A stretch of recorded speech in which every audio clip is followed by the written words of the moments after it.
We're reorganizing. I hope there are no animosities. You are aware of how business operates. You can call me Frank Delaney. I've been running Crestwood Technologies for 29 years, and I'm 64. For 29 years, they would arrive at 5:30 a.m., fix what was broken, and teach each new employee who entered the building. I never missed a day of work. When they requested me to work on the weekends, I never objected. When they required someone to remain late and ensure that the servers didn't crash overnight, they never said no. 4 days. Before my full pension payments began to accrue, that was all I had left. It would be 4 days before I could go with a confident ego and a safe future. After 29 years and 11 months of service, Brandon Chase informed me that my time was up. He said that without even glancing at me. Simply gazed at his laptop screen as if I were a line item that he was crossing off on a spreadsheet. The fluorescent lights buzzed overhead, as they often did when the building became silent and the meeting room felt smaller than usual. Unaware that the man who had taught them how to maintain the air conditioner and which vendors to trust was getting his walk-in papers, I could look through the glass walls to the cubicles where the individuals I had trained were working. "Budget cuts," Brandon added, looking up at last. "We are taking a leaner approach. Frank, nothing personal, just business." I gave a nod. What else should I have done? Make an argument? Beg? I saw security escort other boys my age out for creating a commotion. I wasn't going to be like that. The termination documents were in a manila folder, already printed and ready to go. Commonplace items include COBRA data, final paycheck computations, and the return of business property. Where they instructed me to sign, I did. I used the same pen with the fading Crestwood logo that I had been using for the previous 5 years to date everything. Brandon said, "Badge and keys," and extended his hand. I took the ID badge off my belt, where it had been for almost 30 years. Years of swiping through card readers had worn the plastic smooth. I believed I would leave this place with dignity, and my employee photo appeared younger, having been taken while my hair was still brown. The keys felt heavier than they should have. Master keys to every door in the building, keys to the equipment rooms, the supply closets, the loading dock. I've been trusted with everything. I placed them in Brandon's palm without a word, picked up my copy of the paperwork, and walked out. Past the cubicles where people were already looking away. Past the break room where I'd eaten lunch at the same table for 29 years. Past the security desk where I'd checked in thousands of times. The parking lot was quiet. My truck started on the first try, same as always. I sat there for a minute, engine running, looking back at the building. Something felt off about the whole thing, but I couldn't put my finger on what. I built my life around that place. Started there when I was 35, fresh off a divorce that took half of everything I owned. The job wasn't glamorous. Facilities management meant I was the guy who fixed the plumbing when it backed up and made sure the heat worked in winter. But it was steady work with good benefits. And they promised me that if I stuck around, they'd take care of me when I got old. Crestwood wasn't much back then. Maybe 50 employees, 2 buildings, still trying to figure out what kind of tech company they wanted to be. I watched them grow, helped them expand into 4 buildings across the industrial district. When they needed someone to oversee the construction of the new data center, they asked me. When the city inspectors came around asking questions about building codes, they sent me to deal with them. I trained every facilities person who came after me, showed them how to read the blueprints, how to negotiate with contractors, how to keep everything running without breaking the budget. Most of them moved on to better jobs eventually. I stayed. This was my place. My wife passed away 8 years ago. Cancer. The company health insurance covered most of the treatments, and Brandon's predecessor let me take all the time I needed for doctor appointments and hospital stays. When she died, half the office came to the funeral. They were good people, good company. Brandon was different when he took over 3 years ago. Younger, business degree from some fancy school. He looked at everything like it was a problem that needed solving, including the people who'd been there since before he was born. Started bringing in consultants to optimize operational efficiency. Started talking about right-sizing the workforce. The signs were there if I'd wanted to see them.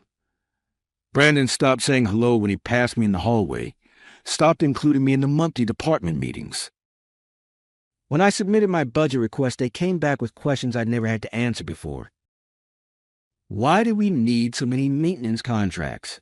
Could we get by with fewer safety inspections? Wasn't I getting a little old to be climbing ladders and crawling around in equipment rooms? I figured he was just trying to assert himself as the new boss, show everyone he was making changes. I'd seen it before with other managers. They come in, make some noise, then settle into the routine once they realize how things actually work. But there were other things, too. Conversations that stopped when I walked into a room. Meetings I wasn't invited to anymore.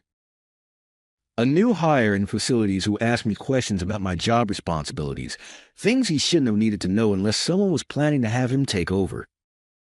I should have paid more attention, should have asked more questions. But I was 4 days away from my pension vesting, and all I could think about was making it to the finish line. That night, I sat at my kitchen table with the termination paperwork spread out in front of me. The numbers didn't add up the way they should have. According to my calculations, I had 29 years and 11 months of service. According to their paperwork, I had 29 years and 10 months, 1 month short of full pension benefits. I pulled out my old employee handbook, the one from 15 years ago when they changed the retirement policy. It was clear as day, 30 years of service or age 65, whichever came first, for full benefits. I was 64 with 29 years and 11 months. For more days, and I would have hit the 30-year mark. Then I remembered the company-wide memo Brandon had sent out just last month. I kept a copy because it seemed important. Updates to the employee handbook, clarifications about retirement benefits, assurance that the company was committed to honoring all existing agreements. I found it in my filing cabinet right where I'd left it. Effective immediately, all retirement benefit calculations will be based on continuous years of service as defined in the current employee handbook. Employees approaching retirement eligibility should review their service records to ensure accuracy. I read it 3 times. Then I got out my calculator and started going through my pay stubs, every single one going back 15 years. Holiday pay, overtime, vacation days, sick leave, everything was documented. Everything matched up to 29 years and 11 months of service as of this Friday. They'd miscalculated on purpose.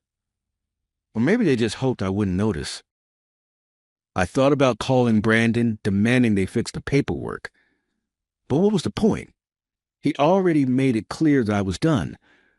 Calling him would just give him a chance to come up with another excuse, another reason why the rules didn't apply to my situation. I thought about getting a lawyer, but lawyers cost money I didn't have, and fighting a big company with deep pockets was a young man's game. Then I remembered Janice O'Connell. She worked in human resources at Crestwood for 12 years before retiring last year. Sharp woman, always played by the book, never let the company cut corners when it came to employee rights. I'd heard through the grapevine that she was doing consulting work now, helping other companies avoid the kind of legal problems that came from treating employees badly. I found her number in my old contacts and stared at it for a long time. Making that call would mean admitting that I'd been screwed over. It would mean fighting back instead of just accepting what had happened and moving on. But sitting there in my kitchen, looking at 29 years of pay stubs and a termination letter that didn't match the facts, I realized something had shifted inside me. I wasn't angry. I was focused. I picked up the phone and dialed. Janice answered on the second ring. Her voice was the same as I remembered, direct, no nonsense, the kind of tone that made you want to tell her the truth whether you planned to or not. Frank Delaney, she said before I could introduce myself. I heard about what happened. Word travels fast in this business. I laid out everything for her. The timing of my termination, the discrepancy in the service calculation, Brandon's attitude over the past few months. She listened without interrupting, asking pointed questions about dates and documentation. When I finished, there was a long pause. "You kept all your pay stubs?" she asked. "Every one. Company memos, policy updates, everything important. My wife always told me to keep good records." "Smart woman, Frank. I need you to listen carefully. What Brandon did isn't just wrong. It's illegal. Federal law protects employees from being terminated to prevent them from collecting earned benefits, but proving it requires more than just the timing. We need to show intent." She explained how these cases worked. The Department of Labor took them seriously, but they needed solid evidence, documentation, a pattern of behavior, something that showed the termination wasn't just bad timing, but deliberate fraud. "Bring everything to my office Monday morning," she said. "Don't talk to anyone at Crestwood. Don't post anything on social media. Don't even tell your neighbors what happened.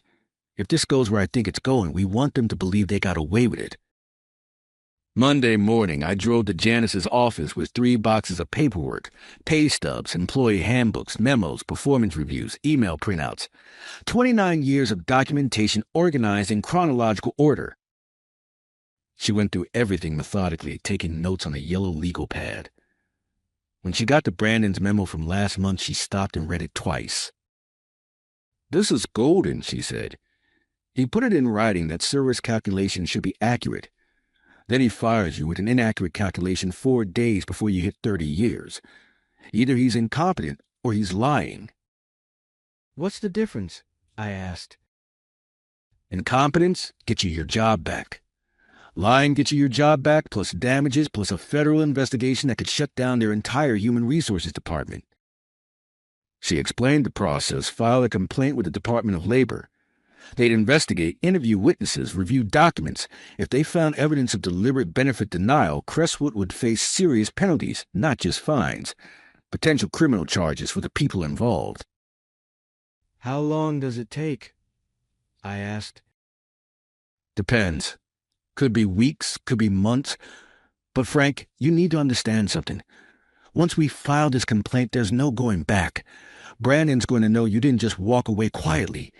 He's going to fight back." She was right about that part. Tuesday afternoon, my phone rang. Brandon's name on the caller ID. "Frank, I heard you've been talking to people about your termination. I hope you're not planning to do anything stupid." I didn't say anything. "Look, I get it. You're upset. But we followed company policy to the letter. Your service record shows 29 years and 10 months. I've got the documentation right here." "What documentation?" "Your hiring date? January 15, 1996. Your termination date, November 8, 2024. Simple math, Frank." I knew he was lying. I started at Crestwood on December 15, 1995. I had the offer letter to prove it. But Brandon was setting up his defense, trying to get me to argue with him over the phone, where he controlled the conversation. "I'm not looking for trouble," I said. "Good. That's good to hear. Because if someone were to file a frivolous complaint against the company, well, we'd have to defend ourselves. And defending ourselves might involve looking very closely at that person's work history, making sure they never violated any company policies, never took anything that didn't belong to them, never said anything that might have hurt the company's reputation. The threat was clear: fight back, and they'd destroy whatever was left of my reputation." "I understand," I said and hung up. But I didn't understand. Not really. Because what Brandon didn't know was that Janice had already filed the complaint that morning. Janice called me Wednesday evening with news that changed everything. "The Department of Labor moved fast on this one," she said. "They've been watching Crestwood for a while. Turns out you're not the first person this happened to." She'd spoken with the investigator assigned my case. Over the past 2 years, 3 other long-time employees at Crestwood had been terminated within months of becoming eligible for full pension benefits. All of them in their 60s, all of them with service records that had been mysteriously miscalculated. Mysteriously miscalculated. They're calling it a pattern, Janice explained. Systematic benefit denial. The kind of thing that gets companies put on federal watch lists. But there was more. The investigator had requested personnel files for all 4 terminated employees. What they found was a series of emails between Brandon and the new human resources director discussing ways to optimize the workforce and reduce long-term benefit obligations. They weren't even smart about it, Janice said. Used company email, talked about specific employees by name. Your name was mentioned 6 times in the past 3 months. I felt something cold settle in my stomach. What did they say about me? That you were a legacy cost. That your pension and health care benefits would represent a significant ongoing expense. That your position could be eliminated and your responsibilities distributed among existing staff. They've been planning this for months. While I was coming in early and staying late, while I was training new people and fixing their problems, they were figuring out how to get rid of me without paying what they owed. There's something else, Janice continued. The investigator wants to interview you Thursday morning. They're bringing someone from the criminal division. Criminal? Frank? When a company deliberately terminates employees to avoid paying earned benefits, that's not just a civil matter. That's fraud. Wire fraud. If they use electronic communications to plan it, the people involved can go to prison. Thursday morning, I sat in a conference room at the Department of Labor building downtown. 2 investigators, both younger than my son, both wearing suits that cost more than I spent on clothes in a year. They recorded everything, asked me to walk through my employment history year by year, showed me printouts of emails I'd never seen. The emails were worse than Janice had described. Brandon and the human resources director hadn't just discussed terminating me. They discussed terminating anyone who was close to pension eligibility. They called it proactive workforce management. They had a spreadsheet with names and dates and projected savings.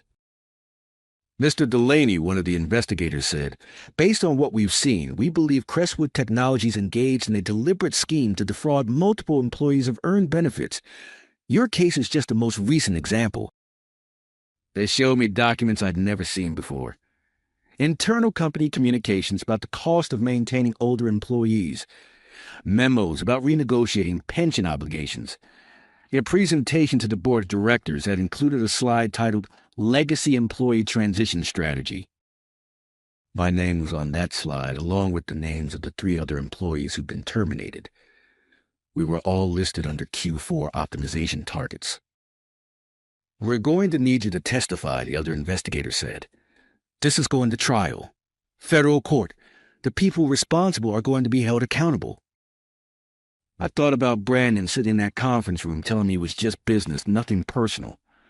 I thought about 29 years of getting up before sunrise, of fixing things that were broken, of believing that loyalty would be rewarded. What do you need me to do? The federal investigation moved faster than anyone expected. By the following Monday, investigators had seized Crestwood's email servers and interviewed 6 current employees. By Wednesday, they'd executed a search warrant on Brandon's office in the Human Resources Department. Janice kept me updated on everything. The investigators had found more evidence than they knew what to do with. Internal documents dating back 3 years showing a systematic plan to eliminate older employees, spreadsheets calculating pension savings, email threads discussing the best timing for terminations to avoid legal challenges. They kept records of everything, Janice told me over coffee Thursday morning. It's like they wanted to get caught. The plan was simple and brutal. Identify employees approaching pension eligibility, find reasons to question their performance or necessity, terminate them just before their benefits vested, save millions in long-term costs. Brandon had presented it to the board as a financial necessity. The company was growing, but pension obligations were eating into profits. Younger employees cost less to insure and didn't require long-term benefit commitments. It was basic business math. What he hadn't counted on was someone like me keeping detailed records, or someone like Janice understanding federal employment law, or investigators who took benefit fraud seriously. Friday afternoon, Brandon called me again. This time his voice was different, higher-pitched, nervous. "Frank, I think there's been a misunderstanding about your termination. We should talk, work something out." What kind of misunderstanding? "Your service record. We may have made an error in the calculation. If you'd be willing to come in Monday morning, we could review everything. Make sure you get what you deserve." He was panicking. The investigation was public now, mentioned in the business section of the newspaper. Crestwood's stock price had dropped 15% in 2 days. The board was asking questions Brandon couldn't answer. "I don't think that's necessary," I said. "Frank, please. We've worked together for years. Let's handle this professionally. No lawyers, no government agencies, just two reasonable people working out a disagreement." But it was too late for reasonable. The Department of Labor had already filed charges, criminal charges, not just civil ones. Brandon was facing up to 5 years in federal prison for wire fraud and conspiracy to defraud employees of earned benefits. Monday morning, I got a call from the company's lawyer. Not Brandon, the actual company lawyer, the one they brought in when things got serious. "Mr. Delaney, my client would like to discuss a settlement, full reinstatement of your pension benefits, health care coverage, and additional compensation for the inconvenience you've experienced." "How much additional compensation?" "We're prepared to offer $50,000 provided you agree not to pursue further legal action." I told him I'd think about it. Then I called Janice. "Don't take it," she said immediately. "Frank, they're scared. The criminal charges are just the beginning. Once this hits federal court, other employees are going to come forward. This is going to be a class action lawsuit worth millions." She was right. By Tuesday, the Department of Labor had been contacted by 8 more current and former Crestwood employees who suspected their terminations or benefit calculations were fraudulent. By Thursday, it was 15. The local news picked up the story. "Federal investigation targets local tech company." Brandon's photo was on the front page of the business section, looking uncomfortable in a suit that suddenly seemed too big for him. I didn't have to do anything but wait. The system was working exactly the way it was supposed to work, and Brandon was about to learn what it felt like to have your future decided by someone else. Tuesday morning, I was drinking coffee and reading the newspaper when my phone rang. Janice calling earlier than usual. "Turn on Channel 6, she said. "Now." I found the remote and switched to the local news. Brandon Chase was being led out of the Crestwood building in handcuffs, federal agents carrying boxes of documents behind him. The reporter was talking about wire fraud charges and conspiracy to defraud employees of earned benefits. Federal prosecutors alleged that Chase and Human Resources Director Patricia Walsh engaged in a systematic scheme to terminate longtime employees just before they became eligible for full pension benefits. The reporter said the alleged fraud costs affected employees hundreds of thousands of dollars in earned benefits. The camera showed Brandon stumbling slightly as the agents helped him into a federal marshal's vehicle. His face was pale, his usually perfect hair disheveled. He looked smaller than I remembered. The indictment charges Chase with 14 counts of wire fraud and conspiracy, the reporter continued. If convicted, he faces up to 70 years in federal prison. I turned off the television and sat in the quiet of my kitchen. 29 years of getting up before sunrise, of fixing things that were broken, of believing that loyalty mattered. It had mattered, just not the way I thought. Janice called back an hour later with more news. The Department of Labor had completed their investigation. 18 employees had been affected by the scheme. Total damages exceeded $2 million. Crestwood's board had voted to terminate Brandon and Walsh immediately and had agreed to full restitution for all affected employees. "Your pension is fully restored," she said, backdated to when it should have vested, plus healthcare benefits and additional compensation for damages. How much additional compensation? $200,000 plus your legal fees. I thought about Brandon telling me it was just business, nothing personal, just the way things worked. 3 months later, I was back in my workshop building a bookshelf for my daughter. The tools felt good in my hands. The smell of sawdust and the sound of wood being shaped into something useful reminded me why I'd always been good at fixing things. My pension payments had started right on schedule. The additional compensation sat in my savings account earning interest. I hadn't touched it yet. Wasn't sure I needed to.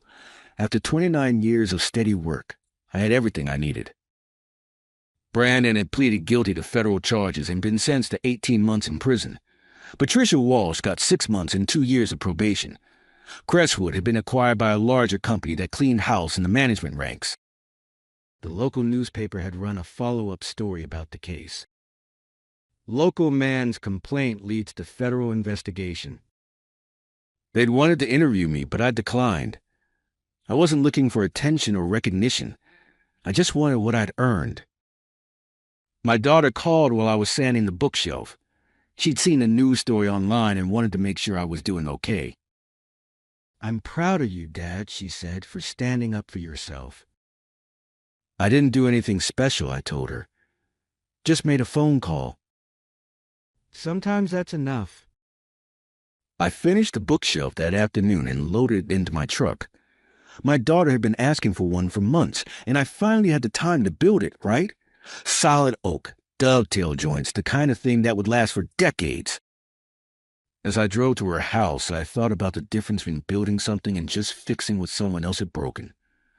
Both had their place. Both mattered. But building something new felt better.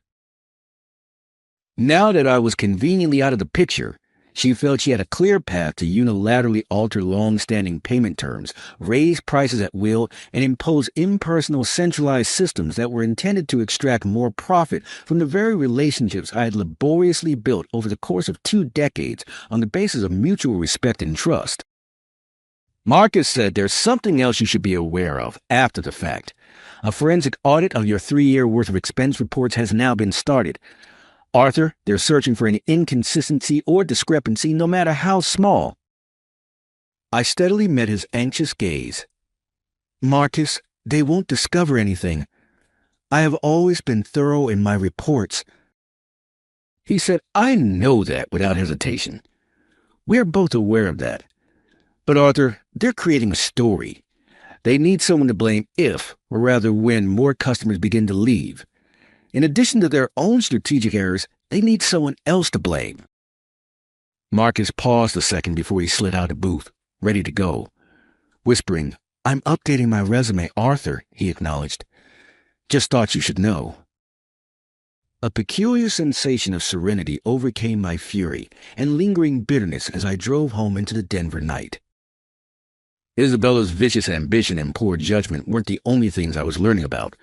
I was finally seeing how my contribution had always been viewed by Ockage, which was controlled by Omni Corporation. Their internal financial figures, which Marcus had just showed me, amply demonstrated my substantial value, but they were noticeably missing from Isabella's strategic planning and my discussions about compensation. They had been perfectly happy to enjoy the significant advantages that my relationships had produced, while also secretly plotting to take advantage of those same relationships for more immediate financial gain after I was conveniently dumped. The harsh reality was not just that Isabella had misjudged my power and the allegiance I commanded.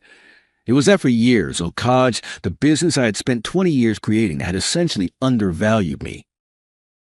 I had established a productive routine at Summit Building Solutions after 2 months in my new position. The expansive vistas of downtown Denver from my roomy corner office served as a continual reminder of this new phase. 2 bright, vivacious young salespeople that I personally recruited and was actively mentoring were now part of my small but quickly expanding team. I hadn't even tried to approach any of my old Oakage clients directly. There was just no necessity. They came to me because they wanted stability and were unhappy. Robert Klein from Horizon Builders was involved in the first significant change.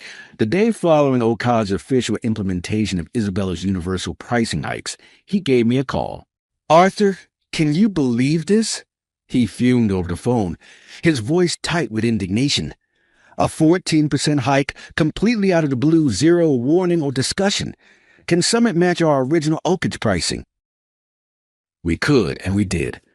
Furthermore, we bundled in several value-added logistical and support services that Oak Ridge, under its new efficiency-focused regime, had never offered. Then came Westerly Developers, a significant regional player, followed closely by Regional Builders Group, and then Austin Modern Construction. The pattern was consistent with each call. Frustration over unexpected price jumps, resentment towards rigid new corporate policies dictated by Omnicorp, and complaints about increasingly impersonal, unresponsive service from Oak Ridge's centralized account management team. By the conclusion of my second month at Summit, 4 of my former top 10 Oak Ridge accounts had formally transitioned their substantial business entirely to Summit Building Solutions. I personally oversaw each transition, ensuring flawless execution. My new team willingly worked weekends to guarantee perfect initial orders, double-checking every detail. I made it a point to personally visit several job sites to confirm timely deliveries and address any minor logistical hiccups immediately. Word began to circulate rapidly through the tight-knit Denver construction industry. Following Arthur Vance, the Summit meant not only competitive pricing, but demonstrably better, more personalized service and reliable problem-solving. Then my direct line rang. The caller ID displayed Isabella Rossi's name. "Arthur, we need to talk," she said, her voice strained. The usual crisp confidence replaced by a distinct note of thinly veiled panic. I agreed somewhat reluctantly to meet her at a neutral coffee shop near Summit's downtown office tower. Later that afternoon, Isabella arrived a full 15 minutes early, already seated at a small table, nervously stirring a half-empty latte. When I walked in, she looked tired, the impeccable polish slightly dulled. "This has to stop, Arthur," she stated immediately, dispensing with any pretense of pleasantries. "Stop? What exactly needs to stop, Isabella?" I asked calmly, taking the seat opposite her. "You know perfectly well what I'm talking about," she retorted, her voice rising slightly before she caught herself, glancing around the coffee shop. "The systematic poaching of our key clients." I slowly stirred my own black coffee, letting the accusation hang in the air. "Isabella, I haven't actively solicited a single Oak Ridge client since my departure." She flushed slightly, a flicker of anger crossing her features before she visibly composed herself. "Her major account," she stated flatly, her knuckles white as she gripped her coffee cup. 4 of our largest clients have terminated their contracts with Oak Ridge in the past 8 weeks alone, and according to Chloe and the transition team, all of them specifically mentioned your move to Summit as a primary factor. "Clients ultimately make their own business decisions, Isabella," I replied evenly, "based on factors they deem important." Isabella leaned forward intently, lowering her voice. "We can make this process easy or we can make it hard, Arthur." Her attempt at intimidation felt hollow now. "Easy means you immediately cease all contact with Oak Ridge clients, and Omnicorp chooses not to pursue aggressive legal action against you and Summit for breach of contract and tortious interference." "There is no breach, Isabella," I stated calmly, meeting her gaze directly. "As your own legal team drafted, my non-compete agreement specifically prevents me from selling competing custom architectural millwork for a period of 6 months. Summit's current offerings in the broader construction supply division do not directly compete with Oak Ridge's specialized millwork focus." Her eyes narrowed, searching my face. "You're deliberately exploiting a loophole, a technicality." "I am respecting the precise terms and limitations of a legally binding agreement that Oak Ridge's, or rather Omnicorp's, lawyers drafted and required me to sign," I countered smoothly. I took a slow sip of my coffee. Perhaps they should have exercised greater diligence and foresight in defining the scope of the restrictions. "The board," she admitted, her voice dropping, losing its edge, revealing a crack in her facade. "Omnicorp's board is asking difficult questions about the sudden decline in client retention rates, about the significant downward revisions to revenue projections for the Denver division." I offered a non-committal shrug. "That sounds like an internal Oak Ridge matter, Isabella." She shifted tactics, attempting a different approach, one perhaps rooted in negotiation rather than threats. "What is it you actually want, Arthur?" she asked, her tone softening slightly, becoming almost conciliatory. Is there some kind of consulting arrangement we could discuss? A finder's fee perhaps for encouraging certain key accounts to remain with Oakage. I nearly laughed aloud at the absurdity, the sheer transactional nature of her thinking. She still fundamentally didn't understand the core issue. This wasn't about money or leverage for me. I'm not interested in any special arrangements, Isabella, I said, pushing my chair back and standing up, signaling the end of the conversation. I'm simply interested in doing my job here at Summit, doing it well, and building something sustainable. The rest, I added, looking down at her, tends to take care of itself. The very next day, my phone rang. It was Nathan Shaw from Keystone Development Partners. Their existing 3-year contract with Oakage was nearing its expiration date and coming up for formal renewal. Arthur, we're officially putting an entire contract out to bid, he informed me, his tone professional but decisive. Isabella Rossi has been calling me almost daily for the past week. Yesterday, she formally offered in writing to beat any competitor's final bid price by a guaranteed 5%. That certainly sounds like a compelling offer, Nathan. I acknowledged neutrally. Does it? He countered immediately. Because frankly, Arthur, I'm looking at far more than just a bottom line price this time around. I need a supply partner who truly understands the complexities of Keystone's business. Someone I can rely on. Someone who actually answers her phone at 7 p.m. on a Friday when a critical project shipment is delayed and we're facing potential penalties. 2 weeks later, following a rigorous bidding and evaluation process, Keystone Development Partners awarded Summit Building Solutions a comprehensive 2-year supply contract. The deal was valued at approximately $4.2 million annually. It was a monumental win for Summit, the kind of strategic victory that generates buzz and gets prominently featured in industry trade publications. On the very same day the Keystone contract was finalized, I received a brief personal email from Marcus Bell. It contained only a forwarded internal Oakage announcement memo. The memo stated, in carefully worded corporate jargon, that Isabella Rossi was being reassigned to lead strategic development initiatives within the broader OmniCorp structure effective immediately. Oakage, the memo continued, would be conducting a formal executive search for a new vice president of sales strategy for the Denver division. I didn't reply to Marcus's email, nor did I reach out to anyone else at Oakage. There was nothing left to say. Instead, I simply forwarded the signed Keystone contract PDF to Leo Marto with a concise note attached. First of many significant wins, Leo. Confident we can reach $20 million in new business by year end. The wheels I had inadvertently set in motion were now turning with undeniable momentum, and Isabella Rossi was only just beginning to comprehend the true, staggering cost of her initial miscalculation regarding my worth and the loyalty I commanded. 6 months after joining Summit Building Solutions, I stood in the company's expansive main conference room, surrounded by my motivated and growing team. Projected onto the large wall-mounted screen were our impressive quarterly performance results. $13.7 million in newly secure business, tracking well ahead of schedule with updated projections indicating we were on pace to potentially hit $22 million by the end of the fiscal year. Remarkably, 8 of my 10 former top-tier client accounts from Oakage had now fully transitioned their business relationship over to Summit. Leo Marto walked into the room beaming, carrying a celebratory bottle of champagne and several glasses. "Great news, team," he announced, his voice filled with genuine excitement. The board just concluded their meeting and unanimously approved Arthur's full division expansion plan. That means additional headcount, a significantly increased marketing budget, dedicated support staff. Everything Arthur asked for to accelerate our growth. As glasses were being filled and congratulations exchanged, my personal phone buzzed discreetly in my pocket. It was a text message from Marcus. Oakage Q3 earnings call starting in 30 minutes. Stream link attached. Might be illuminating. Excusing myself quietly from the small celebration, I stepped into my office and dialed into the investor conference, call using the provided link. Oakage's new COO, David Chun, sounded audibly tense.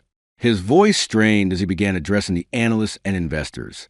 While we anticipated some transitional disruption following the implementation of our strategic restructuring initiatives earlier this year, he began reading carefully from a prepared statement. Our third quarter sales performance has unfortunately underperformed against initial projections. Specifically, we have experienced unexpected and frankly disappointing client attrition, primarily within our commercial interiors division based in Denver. An analyst from a major investment firm interrupted sharply. Mr. Chun, can you please quantify the extent of that attrition? We're seeing independent market estimates suggesting Oak Ridge may have lost nearly 20% of its total annual revenue originating from the Denver market in just the past 2 quarters. Those numbers circulating are purely speculative and likely inflated. Mr. Chin deflected quickly, though his voice lacked conviction. We are proactively implementing an aggressive client retention strategy and are confident in stabilizing the situation. Mr. Chun, another analyst pressed, her voice pointed. Is it accurate that your historically largest account, Keystone Development Partners, recently finalized a multi-year exclusive agreement with competitor Summit Building Solutions? The silence that followed was heavy, deafening, stretching uncomfortably long over the audio feed. We are in ongoing discussions and negotiations with all of our key strategic accounts. Mr. Chin finally responded, his voice sounding tight and evasive. As the difficult call continued with more probing questions about market share loss and margin pressures, a new email notification popped up on my screen. It was from Chloe Jenkins, my former hire at Oak Ridge, the one who had seemingly aligned herself with Isabella. The subject line was stark and revealing. Inquiry. Any potential openings at Summit? I closed the earnings call feed and rejoined the low-key celebration in the conference room, politely declining the offered glass of champagne. Leo noticed my contemplative expression. Everything all right, Arthur? He asked quietly. Yes, Leo, I replied with a faint smile. Just received some external confirmation that we're definitely on the right track. Later that afternoon, a prominent industry newsletter published an article that quickly made the rounds. Oak Ridge Custom Interior struggles following exodus of key accounts and senior leadership. The piece specifically detailed my departure from Oak Ridge and subsequent move to Summit, directly linking it to the significant migration of several major clients. It even included an unattributed quote from an anonymous current Oak Ridge employee stating that the new Omni cohort management had fundamentally misunderstood and tragically undervalued the deep relationships established by its former senior sales leadership. I never had to utter a single negative word about Oak Ridge or Isabella. I didn't need to engage in gossip or retribution. The numbers, the market movement, the results, they spoke eloquently and devastatingly for themselves. A year to the day after Isabella Rossi had coolly informed me that my compensation package was outdated, I sat in my significantly larger office at Summit Building Solutions, reviewing our finalized annual performance reports. The division I had built from scratch had generated an impressive $26.3 million in revenue, exceeding even my own ambitious projections set just months earlier. My team had expanded significantly, growing from the initial 2 sales representatives to a dynamic group of 11 professionals supported by a dedicated client service and logistics staff. We had recently relocated to occupy an entire newly renovated floor within the Summit office tower, and Leo Martel had begun subtly hinting about a potential board position opening up in the near future. On my desk, beside the usual business clutter, sat a framed photograph taken at our division's recent holiday dinner. It captured the faces of my team, relaxed, engaged, displaying genuine smiles. It was a snapshot of a group that understood implicitly the principle I had always held paramount. Real sustainable business is built not on spreadsheets and algorithms, but on unwavering trust and mutual respect. My assistant's voice came through the intercom, slightly hesitant. Mr. Vance, there's a Ms. Isabella Rossi here in the lobby to see you. She doesn't have an appointment. I paused for a moment considering. Then I nodded slowly to myself. It's all right, Sarah. Send her in. Isabella looked markedly different as she stepped into my office. The sharp edges seemed softened, the imposing confidence replaced by a visible weariness. Her expensive designer suit was gone, replaced by something unremarkable, slightly ill-fitting, likely purchased off the rack. Arthur, she began, her voice lacking its former authority, thank you for seeing me on such short notice. She remained standing uncertainly even after I gestured towards one of the comfortable visitor chairs opposite my desk. What can I do for you, Isabella? I asked, keeping my tone polite but neutral. I'm with Hamilton Group now, she explained, avoiding direct eye contact for a moment. A smaller business consulting firm. I was hoping perhaps I could get your perspective, off the record of course, on Summit's highly successful approach to client retention for a case study I'm developing. The irony was almost palpable. I allowed myself a small internal smile. Isabella, I replied gently, I believe you already witnessed my approach firsthand back at Oakage. She nodded stiffly, a faint flush rising on her cheeks. Yes, I clearly made a significant miscalculation during my time there. It was the closest she would likely ever come to an apology. You did. I agreed, simply, without malice. The market, she continued, seeming to gather herself slightly. People are talking about how you effectively dismantled a major competitor's market share without uttering a single negative word publicly. That's a powerful reputation to cultivate, Arthur. I offered no response, letting the silence settle between us. Isabella hadn't come seeking insights for a case study. She had come seeking something else entirely. Perhaps absolution, maybe reconciliation, or even just a professional lifeline. I wasn't prepared to offer any of them. After a prolonged, awkward moment, she carefully placed a generic-looking business card on the edge of my desk. Well, she murmured, if you ever find yourself wanting to discuss broader industry trends or anything. I appreciate the offer, Isabella, I said, rising from my chair, subtly indicating the meeting was over. But my team and I are fully booked these days, focused on serving our clients here at Summit. After she had departed, her shoulders slumped slightly as she walked down the hallway. I glanced briefly at the flimsy business card she left behind.